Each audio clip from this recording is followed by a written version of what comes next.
I do want to ask you about the releases yesterday. Obviously, some pretty surprising names. Road Dogg, Regal. Obviously, I'm pretty partial to that one. Gabe Sapolsky this morning. I forgot his name, but the guy from Hachi Man, I think his name was. The guy from Diamond Mine, serving as the guy who just stood there and stared a lot of the time. He got let go. Timothy Thatcher, Danny Burch. It wasn't. It was talent releases, but all people that were also serving as trainers. So, this has got to confirm to you that the Triple H era is all but over in NXT, right? Once Braun Breaker broke through the old NXT X, that kind of signified it for me. But, yeah. These releases at the pretty much all the guys that they had left from. Not the Hachi Man guy, but obviously Road Dogg and Thatcher and Burch, especially Burch, Regal. They were all kind of in NXT pretty much their entire WWE career the last 5 years. So, I was waiting. When's Matt Bloom getting the can then at that point? Are Matt Bloom and Shawn Michaels the only two left? I guess probably, so. Right? It has to be. I'm honestly surprised Matt Bloom is still there. Samoa Joe, too. And Sarah Amato, I'm hoping they don't get cut, but Sarah Amato has been very big for that women's division, but I'm shocked they haven't been cut yet. Maybe they will be by the time that we're done recording here. I don't know. Yeah, I don't know. The only one that really stuck out to me was definitely Regal. I don't understand. They didn't have anything for him to do. That doesn't make any sense to me at all. The guy's been with the company for so long. He's wrestled all over the place. He doesn't have any advice that he could give someone that wouldn't be, good. I don't know. I honestly was confused by that. I guess maybe that's why they have Shawn Michaels. I don't know if he remembers all of his hits, but yeah. I feel like Regal was basically at this point the last kind of on-air figure besides a couple of the wrestlers that were from the main NXT era of being Triple H's baby, and now he's gone. So I guess we're just going straight 2.0.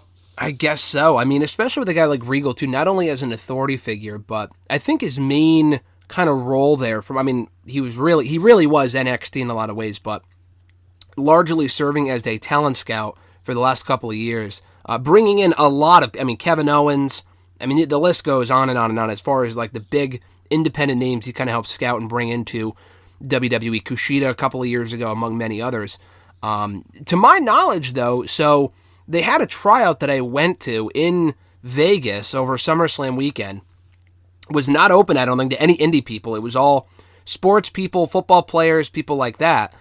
And he was there, as was Joe, and this was right before Triple H had his heart issue. So Regal was there. He was helping scout. He was at the talent tryout a week or two ago. And I saw Thatcher was there as well. So it's not like their only use was, recruiting indie people. They were clearly also useful in training the people that need more. That to me makes more less sense, is the fact that you have people like Regal. Thatcher they were not going to use on TV in NXT 2.0. I get that. People like Burch as well. But wouldn't you want those people? Because you don't have any indie people really coming in right now or at all. Breaker is far above his experience level, but people I guess Von Wagner was already there.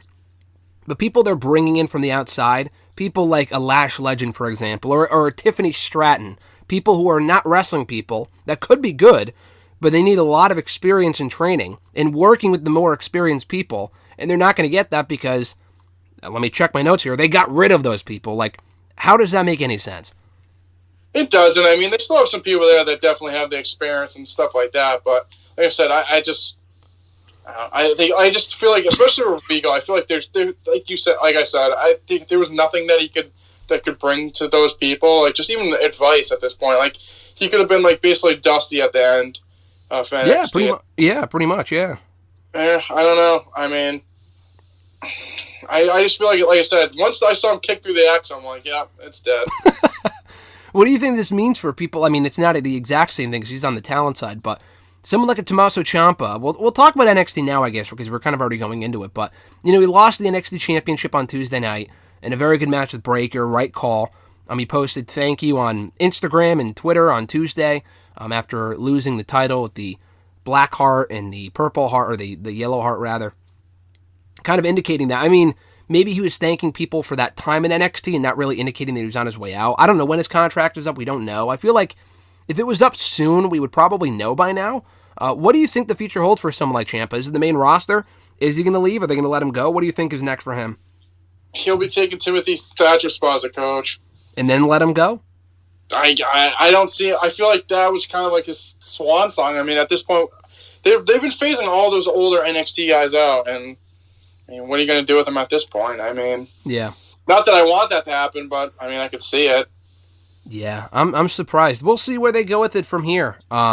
There's a lot of people still on that show. The thing is, I don't think everyone from the original NXT is going to be gone. I mean, LA Knight at some point probably will be. He hasn't been on TV in a couple of weeks now, and I wouldn't be shocked. I know they just hired him, but that doesn't really stop them from firing people almost immediately. But someone like a Pete Dunne, who's young enough to where I think he is okay on NXT 2.0, and they've protected him still so far, so I'm not too worried about him. But the rest of them, people like Ciampa, Knight, Io Shirai even maybe. I mean, what has she been doing lately? When was the last time we saw her do? I mean, wasn't she in that tag team match last week? Yeah, she was. I mean, she was champion with Stark, and then, I mean, Stark got hurt, and then they took the belts off them. Yeah. I mean, I feel like with her, especially, it's like, either call her up or down at this point. I feel like even Dakota Kai, I mean, I feel like she's been there even longer, and she's still fucking down there. I mean... Yeah, she's got to be brought... If she's not brought up, I could see them letting her go, because there's no role for her on NXT 2.0. Exactly. I mean, that's not what I want to see happen, but especially, I think with her... Like I said, Shirai's been there for a decent amount of time, but I feel like Kai has to be. Her and Ciampa have to be, like, two of the longest tenure down there. Like, they're ready, so if you're not going to bring them up at this point, just fucking get rid of them. Yeah, I mean, I don't want to advocate for them getting rid of him, but I wouldn't be... I mean, I'm just thinking from their standpoint. And, I mean, now is a crucial time, too, because they have the Rumble coming up later this month. And last year, they had Damian Priest move up in the Rumble. They had Rhea Ripley move up in the Rumble. So maybe Dakota Kai does the same. She's already been in 2 Rumbles, so... If she's not going to be in it to get called up, then there's no point. But they're going to need people like her to be in it. And they need people like her on the main roster anyway, with people like Toni Storm getting cut, and, she's gone, and not getting cut, but she quit.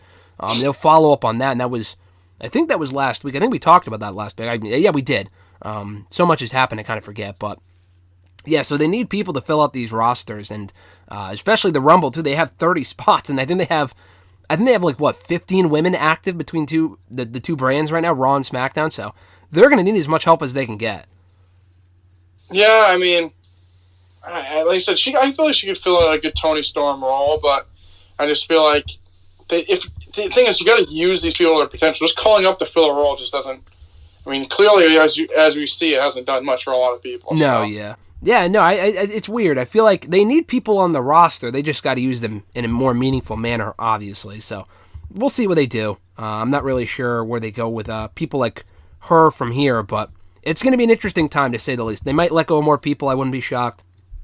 I mean, again, by the time that we're done here, they could be letting go of more people. And by the end of the week, I mean, as far as I know, the only releases they did were on the, the official side and stuff like that, but anything can change going forward.